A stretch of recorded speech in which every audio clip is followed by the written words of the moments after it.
Myself, Mrs. Nympha Mascarenhas, your biology lecturer.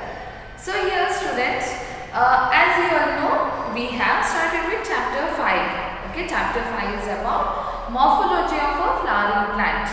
Okay, so here in my previous videos, you have learned about what are the different basic morphologies of a flowering plant. Okay, I started right from the root, the stem and the leaves, and also we discussed about inflorescence. Okay, apart from this, the root, stem and leaf which I have discussed with you all, that is not included in your NCERT syllabus, which means it is been deducted. But from the inflorescence part, it is been included for you all. Okay, inflorescence has been included, and in today's video, I will be telling you about the flower, how a flower looks. Okay, so here when we come back to the flower, we study about different concepts over here. Okay, we imagine that flower is a totally reproductive structure which we see in case of plants, right? This imagination each and everyone has. Very good about that. But when we come for the typical structure of flower, we study that flower is actually basically consists of 4 different holes. Okay, 4 holes, which means that it. Good day to all. Welcome back, dear students. Myself, Mrs. Nympha Mascarenhas, your biology lecturer. So here, students, as you all know, we have started with chapter 5. Okay, chapter 5 is about morphology of a flowering plant.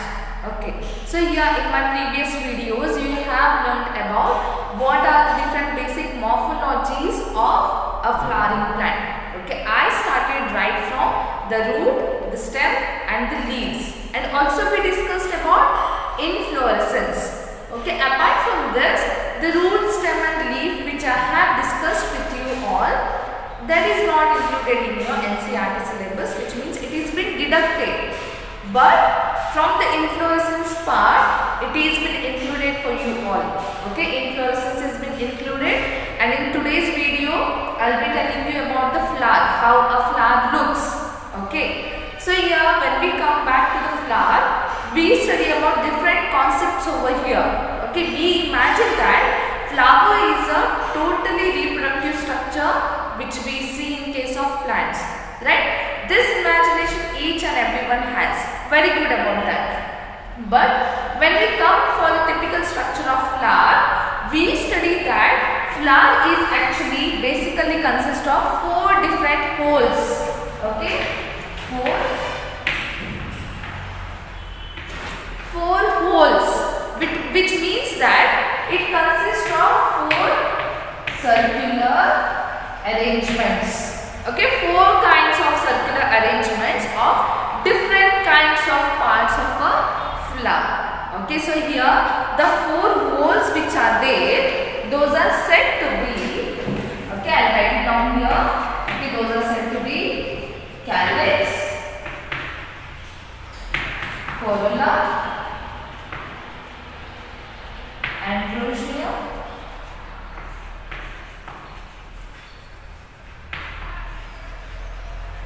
and gynoecium. Okay, the 4 holes or the 4 complete circular arrangement of a typical flower consists of calyx, corolla, androecium and gynoecium. Okay, so here I have drawn a typical diagram of a flower. Okay, you can label it as parts of flower.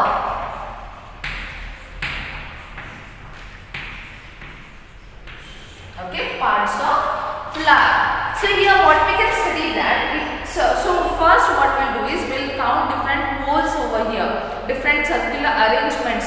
Okay, different floral axis will count. So we'll count ahead. So this is first hole. Okay, green color 1. Okay, yellowish color 2, blue color 3, and pink color 4. Right? So we got 4 holes over here. That is, the first one is calyx, which is green in color. Then we can say corolla, which is pink in color. We can also commonly call it as petals. Okay, then we come across gynoecium, that is yellow in color. Okay, so gynoecium is female reproductive organ, and then blue color will consist of androecium, that is male reproductive structures. So here just for your imagination, okay. So don't have understanding that all the flowers which we get are in same color, okay. They do not have yellow color ovary, they do not have blue color androecium, that is stamen and filament.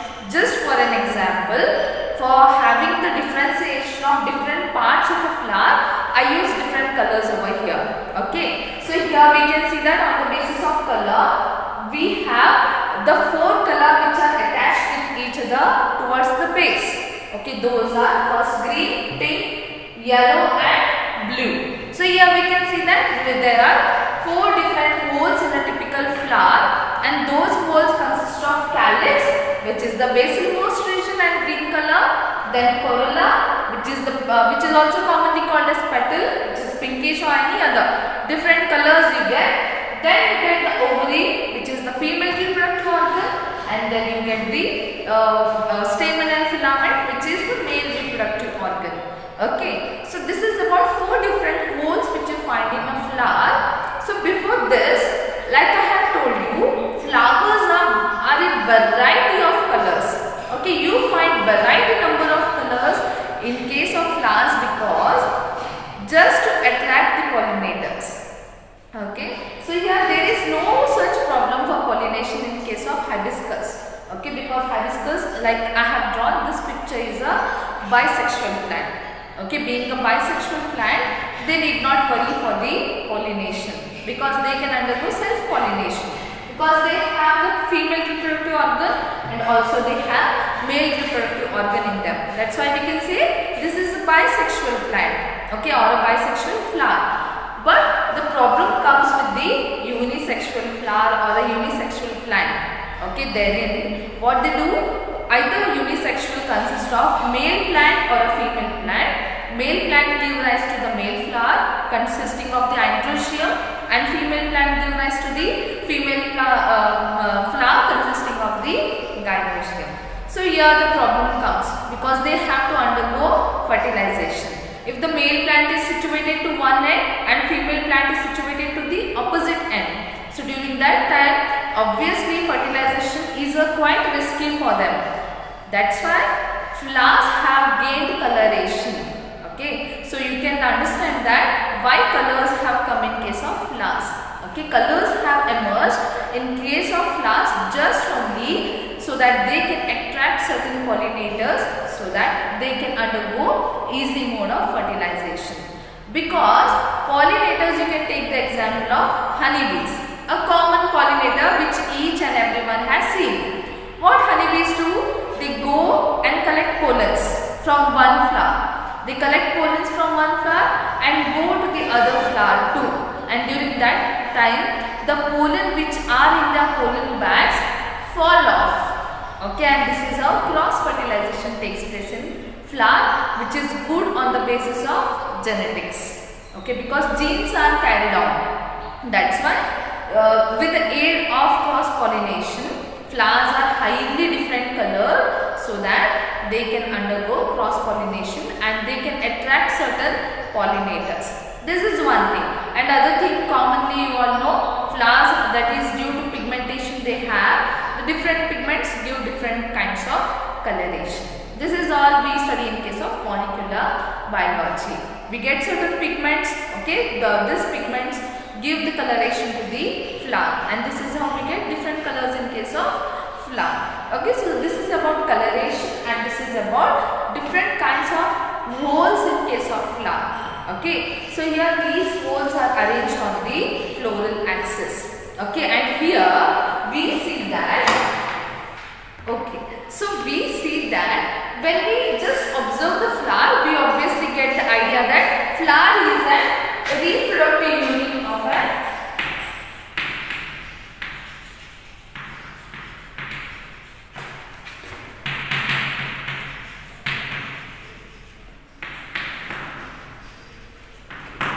we all know that flower is a reproductive unit of a plant.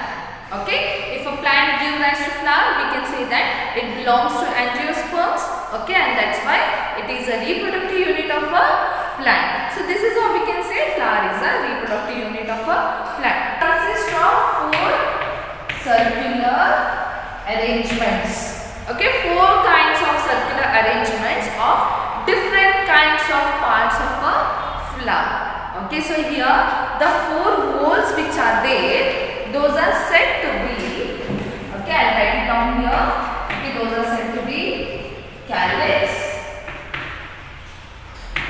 corolla, androecium,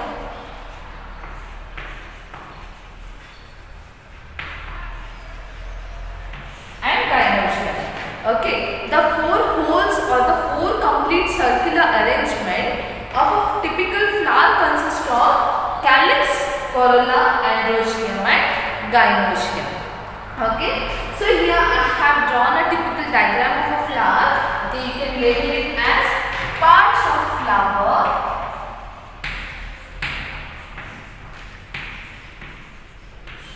Okay, parts of flower. So here what we can study that, so first what we'll do is we'll count different holes over here, different circular arrangements, okay, different floral axis will count. So we'll count a head. So this is first hole, okay, green color 1, okay, yellowish color 2, blue color 3, and pink color 4, right? So we got 4 holes over here.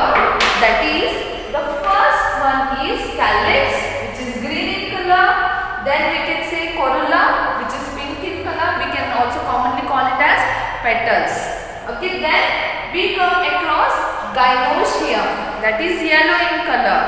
Okay, so gynoecium is female reproductive organ, and then blue color will consist of androecium, that is male reproductive structures.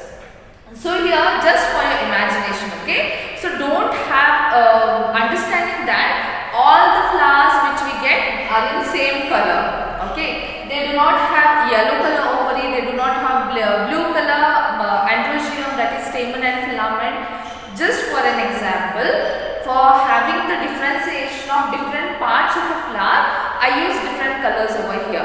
Okay, so here we can see that on the basis of color, we have the 4 colors which are attached with each other towards the base. Okay, those are first green, pink, yellow, and blue. So here we can see that there are 4 different holes in a typical flower, and those holes consist of calyx, which is the basal-most region and green color, then corolla, which is also commonly called as petal, which is pinkish or any other different colors you get. Then you get the ovary, which is the female reproductive organ, and then you get the stamen and filament, which is the male reproductive organ. Okay, so this is about 4 different holes which you find in a flower. So before this, like I have told you, flowers are in variety of colors. Okay, you find variety number of colors in case of flowers because just to attract the pollinators. Okay, so here there is no such problem for pollination in case of hibiscus. Okay, because hibiscus, like I have drawn this picture, is a bisexual plant. Okay, being a bisexual plant, they need not worry for the pollination because they can undergo self-pollination because they have the female reproductive organ and also they have male reproductive organ in them. That's why we can say this is a bisexual plant, okay, or a bisexual flower. But the problem comes with the unisexual flower or a unisexual plant. Okay, therein what they do, either unisexual consists of male plant or a female plant. Male plant give rise to the male flower consisting of the androecium, and female plant give rise to the female flower consisting of the gynoecium. So here the problem comes because they have to undergo fertilization. If the male plant is situated to one end and female plant is situated to the opposite end, so during that time, obviously fertilization is quite risky for them. That's why flowers have gained coloration. Okay, so you can understand that why colors have come in case of flowers. Okay, colors have emerged in case of flowers just only so that they can attract certain pollinators so that they can undergo easy mode of fertilization. Because pollinators, you can take the example of honeybees, a common pollinator which each and everyone has seen.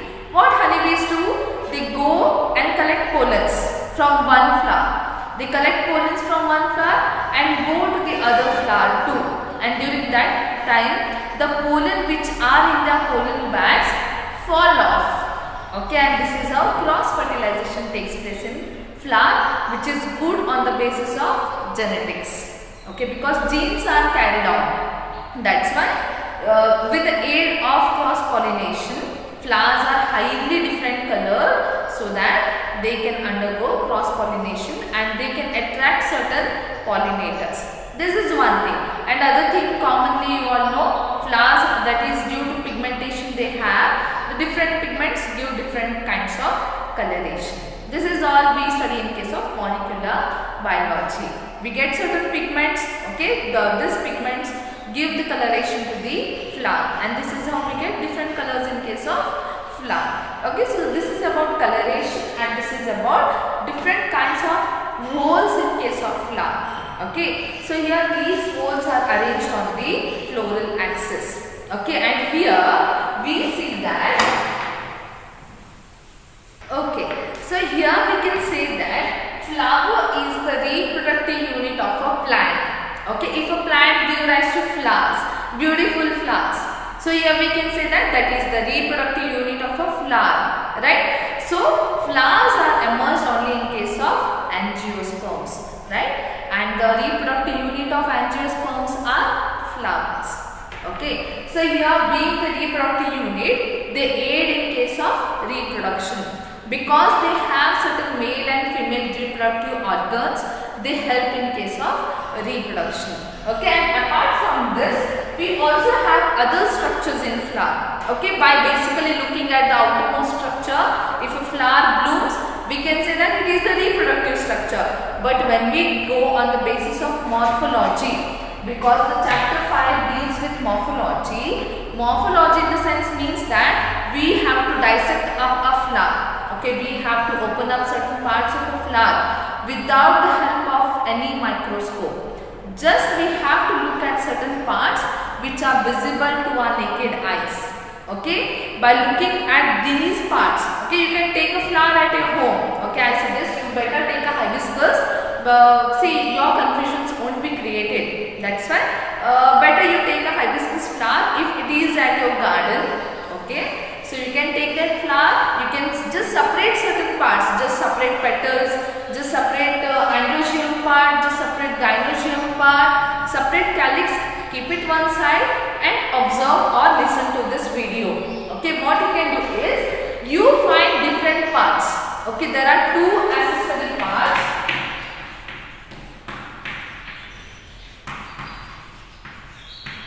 And two reproductive parts.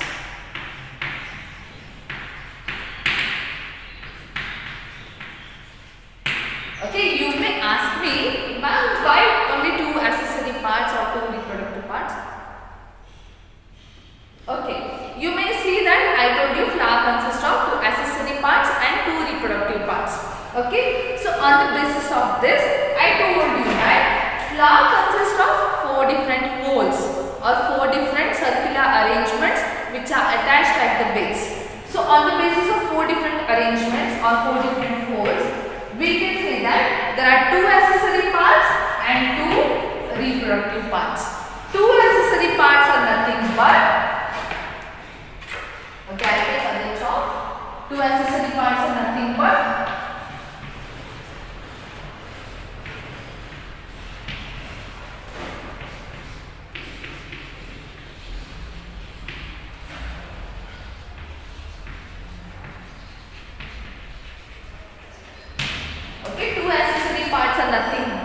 calyx and corolla, and reproductive parts are nothing but androecium and gynoecium. Calyx and corolla are known to be accessory parts because a flower cannot survive without them. Okay, because we cannot see a flower without petals, right? Petals are necessary because they give support to the reproductive organs. That's why they are very essential, and that's why we call them as accessory parts. Okay, accessory parts over here are calyx, okay, which is green in color. Okay, here you can observe calyx and corolla, pinkish in color. These two are these two have no requirement for reproduction, but they give protection during reproduction. Okay, they give protection for the reproductive organs. That's why we call them as accessory organs.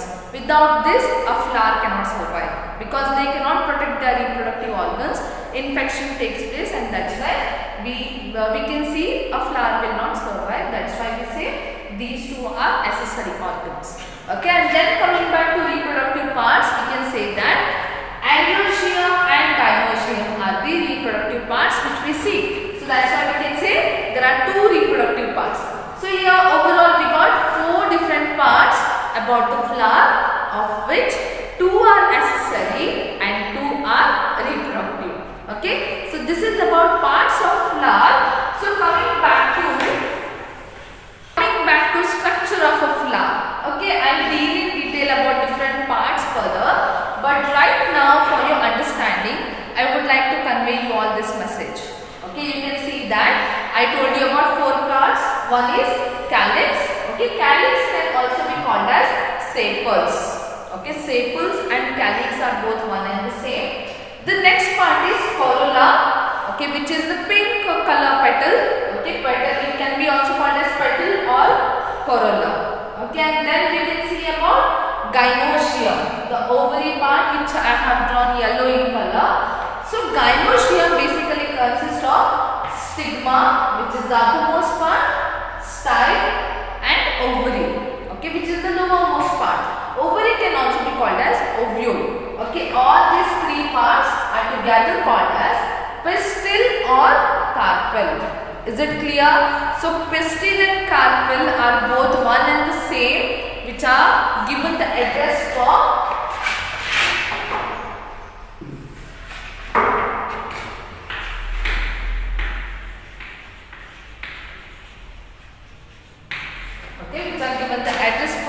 gynoecium. Okay, gynoecium is the female reproductive organ which can be called as pistil or corolla. Okay, so gynoecium is the female reproductive organ which can be called as pistil or carpel, and this pistil or carpel consists of 3 different structures: the anteriormost stigma, the tube-like structure called as style, and the basicmost broader part consisting of female reproductive parts. Okay, it is called as ovary. Okay, ovary can be also enclosed in case of ovule. Okay, that is about female reproductive part. So coming back to the male reproductive part, we can see that male reproductive part is called as androecium. Okay, so here androecium consists of a structure called as stamen. Okay, stamen is either, stamen consists of the broader uppermost part called as anther, and the tube-like structure which is attached to the base called as filament. Okay, so these all parts I just request you all to have a glance at, and you can take a screenshot of this, because in some books it is given as calyx and corolla, or as sepals and petals. So you need not be confused with this. You can take the words as calyx or sepals, corolla or petals, and these are the reproductive organs. So apart from that, this entire complete flower is attached to a pedicel. I hope you remember in my last video I had shown you what is pedicel and what is peduncle. Okay, I'll help you again. So this one is the pedicel. This one is the peduncle. Okay, so here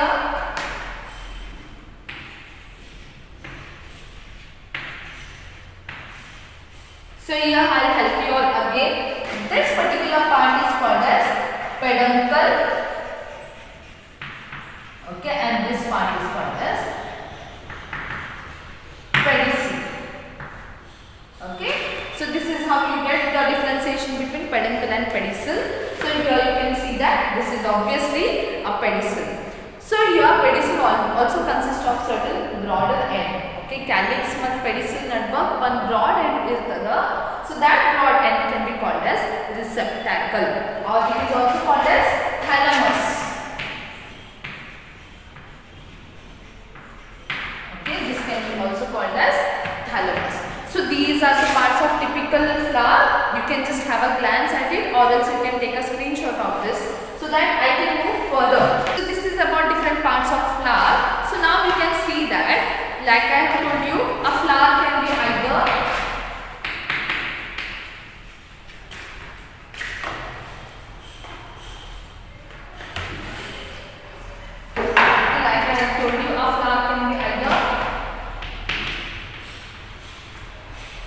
bisexual or unisexual. Okay, you can see that a flower can be either bisexual, which consists of both male and female reproductive organs in it, or else unisexual, which consists of either male or either female reproductive organ. Okay, we all know that female reproductive organ, these three are together called as pistil, or okay, these three together called as pistil, and these two together called as stamen. So here, if it is unisexual, we can call them as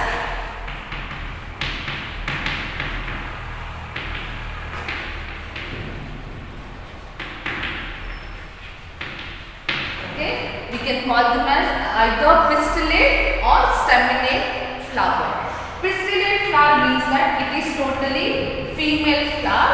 Staminate flower means that it is totally male flower. Okay, so on the basis of this, if a flower is unisexual, we call them as pistillate or staminate flower. Pistillate refers to pistils, that's why we can say it is a female flower. Staminate refers to the stamens, that's why we can call it as a male flower. So this is about the sexual arrangement or the sexual type of a flower. So apart from this, if on the basis of symmetry, okay, when we go ahead with symmetry, we can say that,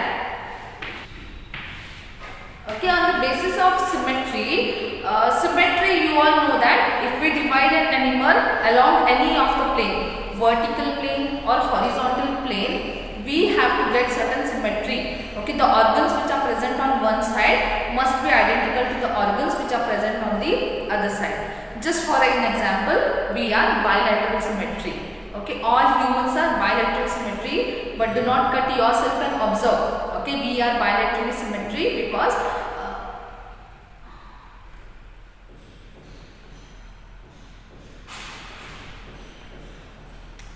because we have certain parts. Okay, the parts on, okay, so here we can say that we have certain symmetry. Okay, symmetry is nothing but if we cut an animal along the vertical axis or along the horizontal axis, we can get two equal halves. Okay, the organs which are present on one side must be symmetrical to the organs on the other side. During only that period, we call an organism to be symmetrical. Okay, so here flowers also have certain symmetry, right? So on the basis of symmetry, we have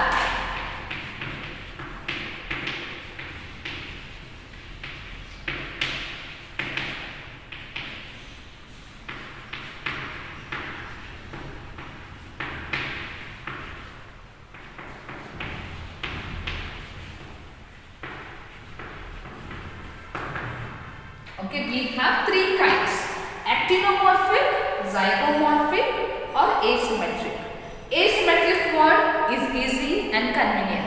Okay, e word malena naven hellik bartadandre then organism which is not at all symmetry is called as asymmetric organism or asymmetric flower. Okay, but here actinomorphic is the one wherein now division madidre we can divide a flower along the radius. Okay, take the example of sunflower. Okay, I'll draw a sunflower over here. Okay.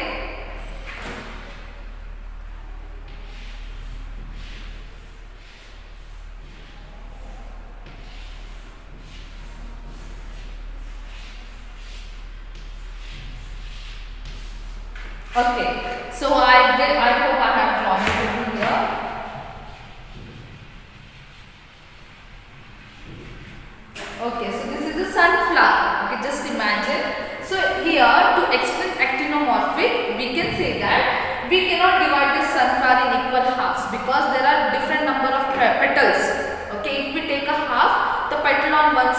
not symmetrical to the petal on the other side. Okay, because there is differentiation of the surface level.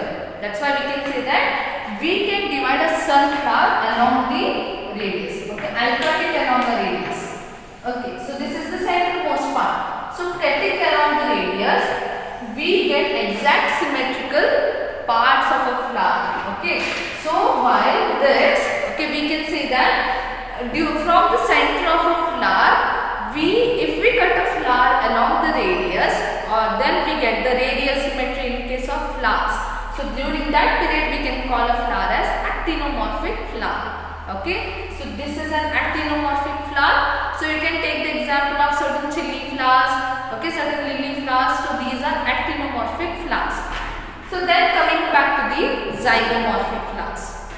So zygomorphic flowers are the one wherein they show bilateral symmetry. Okay, so bilateral symmetry are basically shown by zygomorphic flowers. Okay, you can take the example of bougainvillea. Okay, I'll just draw pink colored bougainvillea. I hope everyone has observed bougainvillea clearly. I'll just show the picture of this. Okay, each and everyone has seen bougainvillea. So bougainvillea flower consists of 3 petals. Okay, so here what we can do, if we divide this in exact half, okay, along the bilateral symmetry, we get the 2 equal halves of the bougainvillea flower. Apart from this also, you can take the example of cassia. Okay, cassia, I'll just put the picture over here. Even this, if we divide in equal halves, we get the same time. Okay, and also we can include certain orchids. Okay, there are different kinds of orchids. You get monkey orchids, you get normal orchids, you get dancing orchids. Okay, so these orchids, if we cut it along a bilateral symmetric vertical half, we get bilateral symmetric flower over here, which is called as zygomorphic flower. So then coming back to asymmetric are the one wherein if the flowers are totally asymmetrical, we cannot cut the flower along the equal halves. Okay, so this is about asymmetry. So on the basis of symmetry, we get different kinds of flowers. Okay, so this is about flowers on the basis of symmetry. So next moving back to a flower can be either sessile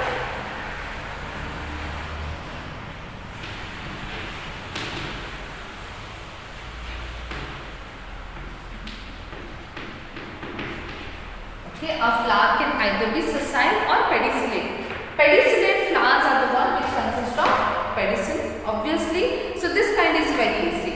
Sessile flowers are the ones which do not consist of any pedicel.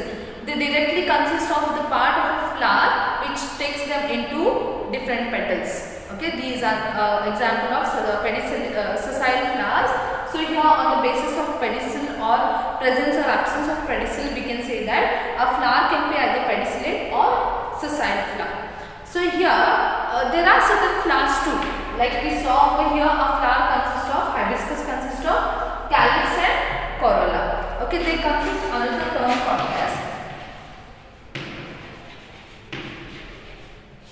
perianth. Okay, so it basically occurs in case of lily. Okay, lily that they have pedicel. Okay, they have pedicel.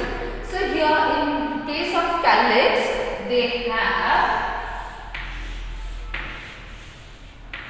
okay, calyx is absent wherein it portion okay, so this is continuously connected. Okay, they do not have any kind of differentiation between calyx and corolla. Instead, the calyx and corolla are joined together. So this particular region where we see the joining of calyx and corolla, we can call it as perianth. Okay, this we basically see in case of lily flowers, jasmine flowers, wherein calyx and corolla are joined together. Okay, so this is all about calyx, corolla and perianth. So I hope you will not be confused about this. So moving towards the next part, we also get bracteate organs.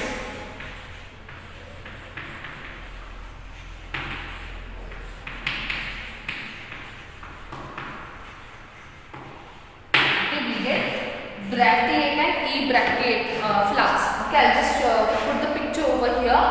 bracteate flowers are the one wherein pedicel is modified to form extra organs or extra leaves which are known to be bracts, and a flower containing bract is called as bracteate. So obviously a flower which do not consist of any bracts, that is called as abracteate. Okay, so this is all about the introduction of flower. In my next video or video lecture, I'll be dealing in detail about different further parts of a flower which we can study in detail. Okay, I'll be dealing in detail about calyx, I'll be dealing in detail about corolla, I'll be dealing in detail about androecium and gynoecium.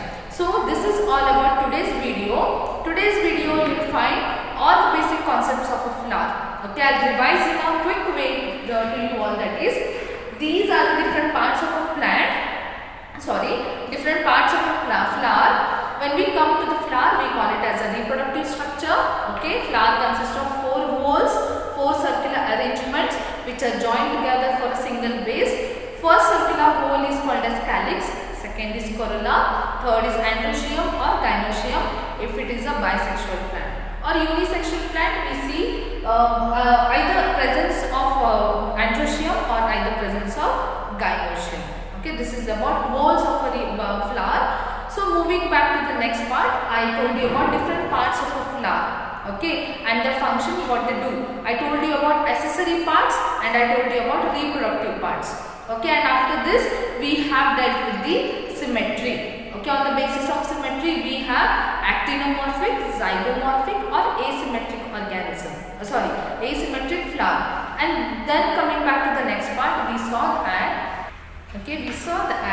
a flower can be either pedicellate or sessile flower, and it is also consists of bracteate or abracteate flower. So this is all about the basic concepts of flower. I just request you all to have your thorough understanding at this topic because it is very easy and very cheerful topic which you can study. Okay, so I'll be sending the notes of this topic and I request you all to copy down it in your notebook. So thank you for watching this video. If you have any doubts, you can ask me anytime. I am ready to just solve your doubts anytime. So just be in touch with us and thank you for watching this video again.